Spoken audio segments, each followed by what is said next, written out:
ये खबर KR मंगलम university द्वारा प्रस्तुत की गई है। देखिए, पेपर लीक बिल जब सदन के अंदर प्रस्तुत हुआ और उस पर चर्चा रही, तो उस चर्चा में अगर इसकी गंभीरता समझते माननीय प्रधानमंत्री जी, तो उस समय सदन में रहना चाहिए था, माननीय गृह मंत्री जी को रहना चाहिए था। लेकिन अफसोस के साथ कहना पड़ रहा है कि इतना महत्वपूर्ण बिल है और जिस पर माननीय प्रधानमंत्री जी का इतना बल के साथ बात कर रहे हैं, तो उपस्थित होती तो दोनों माननीय गृहमंत्री जी का, माननीय प्रधानमंत्री जी का हाउस में रहना अति आवश्यक था।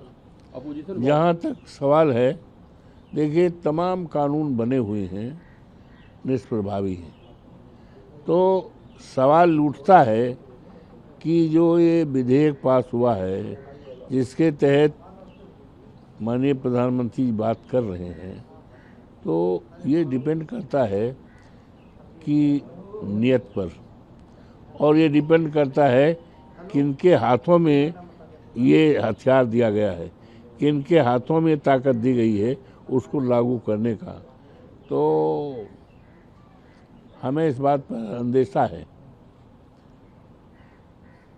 इनके द्वारा जो माननीय प्रधानमंत्री जी कह रहे हैं, हमें इस बात का अंदेशा है, प्रधानमंत्री जी तो न जाने क्या क्या कह गए थे देश के सामने, देश के छात्रों के सामने। 2 करोड़ नौकरी हम देंगे, हर साल देंगे। क्या नौकरी मिल गई? क्या सर्विस मिल गई? तो और वो कानून जो बने रहते हैं, और अगर उनका प्रैक्टिकल शेप नहीं होता, व्यवहारिक शेप नहीं होता, अमली जामा नहीं होता है, तो वो कानून बेकार रहते हैं, जिस तरह से कल बिल पास हुआ, अपोजिशन वॉकआउट कर गया, क्या मुद्दा, रीज़न क्या था? क्यों अपोजिशन पार्टिसिपेट नहीं कर पाया पूरी तरह से? देखिए, ऐसा है, सबसे बड़ा मुद्दा तो था प्रभु श्री राम के मंदिर के चढ़ावे को लेकर, चंदे को लेकर, जिससे देश के करोड़ों जो धर्म से जुड़े लोग हैं, प्रभु श्री राम के प्रति आस्थावान, जिनकी संख्या लाख, 2 लाख, 10 लाख में नहीं है, जिनकी संख्या असंख्य है, जिनकी संख्या करोड़ों में है, सारे देश का सवाल था। उस बात को लेकर समाजवादी पार्टी ने मकर द्वार पर प्रोटेस्ट किया था। मैं स्वयं शामिल था उसमें, क्योंकि हमारी तो जिम्मेदारी है, वहाँ के देवतुल्य जनता ने, देवतुल्य मतदाताओं ने, और हनुमान जी प्रभु श्री राम की कृपा ने, सरजू माँ की कृपा ने, देवतुल्य मतदाताओं की कृपा ने, और हमारे नेता अखिलेश जी की कृपा से हम वहाँ के सांसद हैं। तो हमारी तो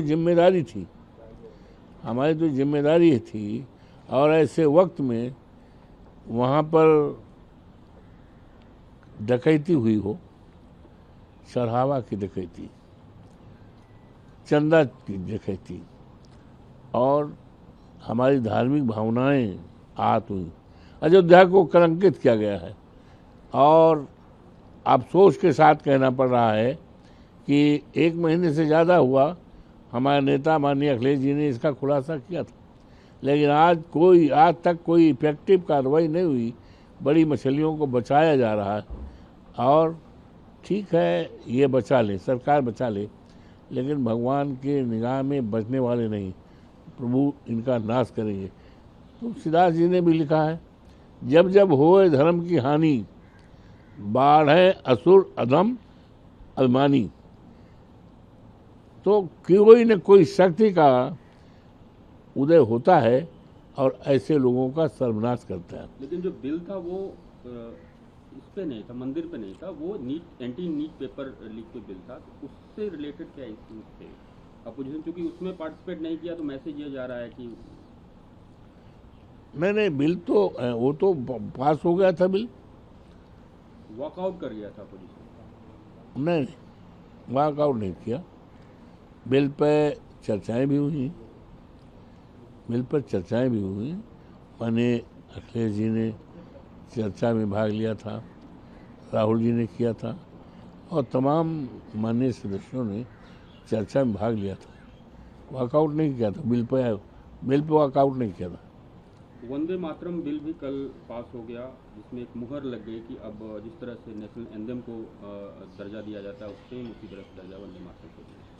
देखिए, वंदे मातरम जो है ये कोई नया गीत नहीं है, ये बहुत पुराना है और इसका सम्मान है। हर देश का नागरिक इसका सम्मान करता है। तो और एक मैसेज है, इस गीत के पीछे एक मैसेज है इस देश की खुशहाली का, इस देश की भाईचारे का, इस देश के आपसदारी का, इस देश में अनेकता में एकता का जो सूत्र है उसको मजबूत करने का ये गीत है। इसका सम्मान है, तहे दिल से पूरे देशवासी इसका सम्मान करते रहेंगे।